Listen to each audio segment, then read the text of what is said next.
Doctor निर्भय सिंह, शिक्षक, Khalsa inter college, Subhash Nagar, Bareilly. आज हम 1857 क्रांति का अध्ययन करेंगे। 1857 की क्रांति, कुछ इतिहासकार इसे प्रथम स्वतंत्रता संग्राम भी कहते हैं। प्रथम स्वतंत्रता आंदोलन या प्रथम स्वतंत्रता संग्राम इसलिए कहा जाता है क्यों 1857 की क्रांति से पहले तक भारतीय क्रांतिकारी और नेताओं के मन में एक आशंका थी कि ईस्ट इंडिया कंपनी से हम लड़ नहीं सकते, इनको हरा नहीं सकते। लेकिन कुछ देशों में इनकी पराजय ने भारतवासी नेताओं के मन में एक उम्मीद जगाई कि एक क्रांति का प्रारंभ करके हम अपने देश को ईस्ट इंडिया कंपनी से स्वतंत्र कर सकते हैं। और एक ऐसी मन में विश्वास नेताओं ने जगाया और आपसी विचार विमर्श करके पूरे देश में एक आंदोलन, स्वतंत्रता आंदोलन को चलाने की रणनीति बनाई। 1857 की क्रांति को इसीलिए, चूंकि ये प्रथम स्वतंत्रता आंदोलन था, स्वतंत्रता के लिए पहली बार कोई आंदोलन किया जा रहा था, इसलिए इसको प्रथम स्वतंत्रता आंदोलन के नाम से भी जानते हैं। 1857 की क्रांति का कारण क्या था? अगर हम कारण की बात करते हैं तो इसके कई कारण थे, लेकिन इन सब कारणों में सबसे मुख्य जो कारण था वो कारण था कि ईस्ट इंडिया कंपनी के द्वारा सैनिकों को चर्बी से बने कारतूस को मुंह से तोड़कर और बंदूक में भरकर गोली चलाना होता था, जो एक धर्म के खिलाफ कार्य था। इससे हमारे सैनिकों में असंतोष पनपा।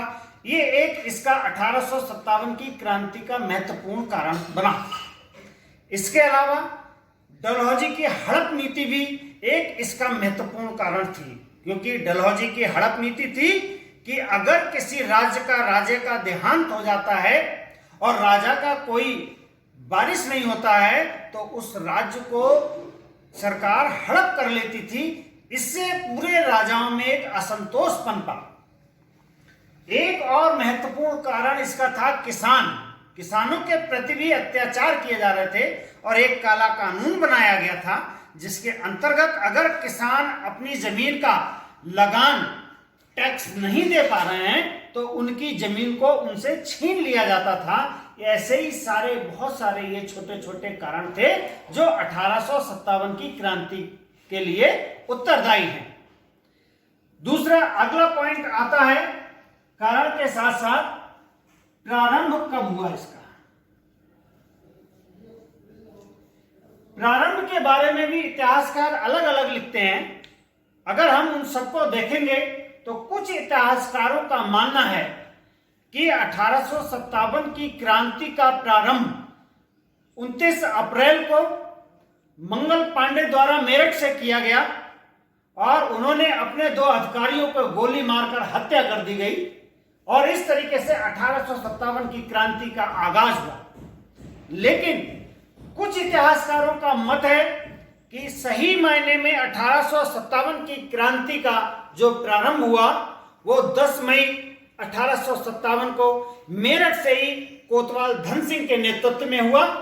चूंकि कोतवाल धन सिंह मेरठ में कोतवाल थे और वो वहीं के रहने वाले थे, पांचली गांव है मेरठ के पास में, तो किसानों में जो सरकार के प्रति असंतोष जागरूक हो रहा था, असंतोष पनप रहा था, वहां के लोग उनसे त्रस्त थे, इसलिए वो किसानों को उन्होंने साथ में लेकर और 1857 की क्रांति का आगाज किया। कुछ मेरठ के पास के गांव के किसान, माचली, नगला, गगोल, ऐसे गांव हैं, यहाँ के किसानों के साथ मिलकर धन सिंह कोतवाल ने इस क्रांति को प्रारंभ किया और दिल्ली की ओर ये क्रांति बढ़ गई और इन्होंने जेल पर आक्रमण करके बहुत सारे कैदियों को रिहा करा लिया और जितने कैदियों को रिहा कराया उनको भी बाद में इस क्रांति में शामिल कर लिया। लेकिन हम अगर बात करते हैं कि इसका परिणाम क्या हुआ, चूंकि ये क्रांति ऐसी क्रांति थी कि बिना प्लानिंग की थी, इसको सही से प्लान नहीं कर पाए हमारे नेतृत्वकर्ता, कोई दिनांक इसके निर्धारित नहीं हुआ, कोई दिन निर्धारित नहीं हुआ, इसकी कोई रूपरेखा नहीं बन पाई, और उस समय से पहले ही चूंकि ये आंदोलन की क्रांति की चिंगारी फूट पड़ी, इसलिए जो संभावित परिणाम इसके थे, जो आने चाहिए, वो हमें प्राप्त नहीं हो पाए। लेकिन इस क्रांति से कुछ ऐसे हमें जरूर फायदा हुआ जो हमें स्वतंत्रता प्राप्त कराने में बहुत महत्वपूर्ण साबित हुए।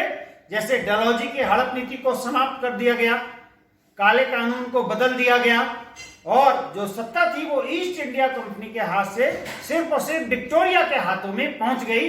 इसलिए इसका जो परिणाम सामने आया वो भारत को स्वतंत्रता दिलाने में काफी अहम था।